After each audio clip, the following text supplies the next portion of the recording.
Bonjour, je me présente Thierry Lécourt et je suis l'un des membres du bureau du Sénat souverain de Savoie. J'ai d'autres étiquettes au nom de la bannière de la paix internationale à Genève, mais je souhaiterais surtout parler aujourd'hui devant ce monument de la résistance, un des symboles de la résistance, ce 8 mai 2020, pour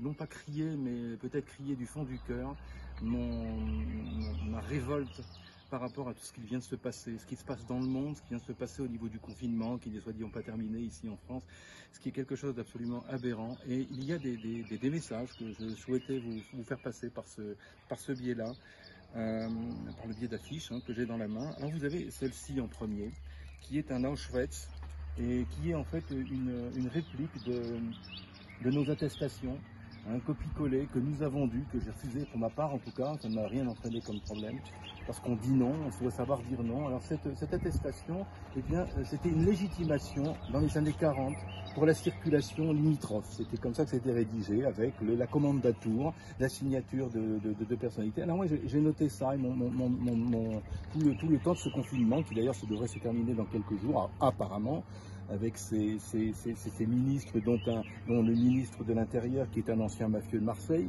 d'accord, faut pas l'oublier, on est commandé par un mafieux, pour l'ordre c'est pas mal. Donc c'est bien dans l'ordre en fait, on est bien dans cet ordre-là, et on a bien donc une copie-collée de ce que l'on faisait pendant la guerre, durant l'occupation nazie. Nous retrouvons ici l'occupation nazie. Des milliers de personnes, si des millions de personnes ont donné leur vie pour justement se battre contre le nazisme. Et nous avons dit après, plus jamais ça. Et on a retrouvé encore aujourd'hui une attitude de nazisme. Donc en fait, je dis non. Non, et disons non, sachons dire non. Alors, j'ai voulu simplement vous présenter quelques petits messages.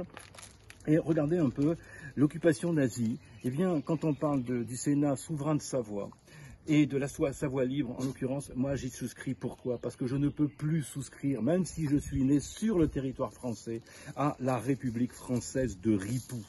Parce qu'en fait, nous savons que ici, nous parlons de république néo-nazie. Pourquoi néo-nazie? Parce que quand on voit ce qu'ils ont fait, destruction des vies, puçage en route, 11 vaccins qui détruisent nos enfants, allégeance à Big Pharma encore le 24 avril avec monsieur Macron, là, ce personnage qui est détesté de tout le monde et du monde entier, qui se fait huer dans le monde entier, que ce soit par Trump ou par Poutine, et Dieu sait s'ils ont raison, ce personnage qui le 24 encore conduit à l'Elysée, a donné 500 millions pour remplacer ce que Trump ne donnait pas à l'OMS, tout simplement parce que l'OMS était un repère de brigands et d'assassins, dirigé par un assassin qui est le président, le directeur de l'OMS éthiopien, on le sait très bien, tout ça c'est documenté.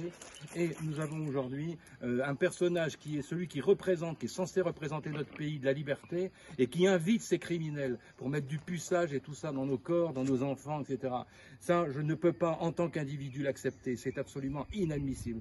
Donc j'affirme, je parle de république nazie. Et pourquoi de république? Vous voyez bien qu'il est marqué Ciré. Regardez bien tous les gens, regardez bien.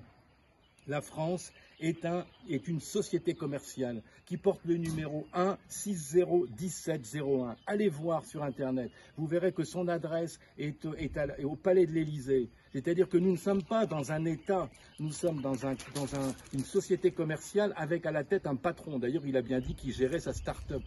D'accord? Et nous sommes donc en fait un État, non pas un État, mais une société commerciale dont nous sommes les instruments.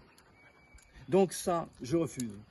D'autre part, il y a quelque chose qui est aussi très important pour nous, en l'occurrence, je parle pas simplement en mon nom évidemment, mais que nous sommes des êtres libres. Nous sommes des êtres libres et souverains. On ne doit pas se faire dicter nos comportements, ce que l'on doit manger, où on doit aller, ce que l'on doit faire, quand on doit rentrer. Ça va aller où jusque ça? On va prendre aussi nos enfants. Regardez bien, faites attention les gens, comme dirait monsieur Mélenchon, que je ne suis pas surtout loin de là, mais cette expression, regardez bien, on est en train de faire des systèmes de puçage, des systèmes de traçage avec le téléphone, des systèmes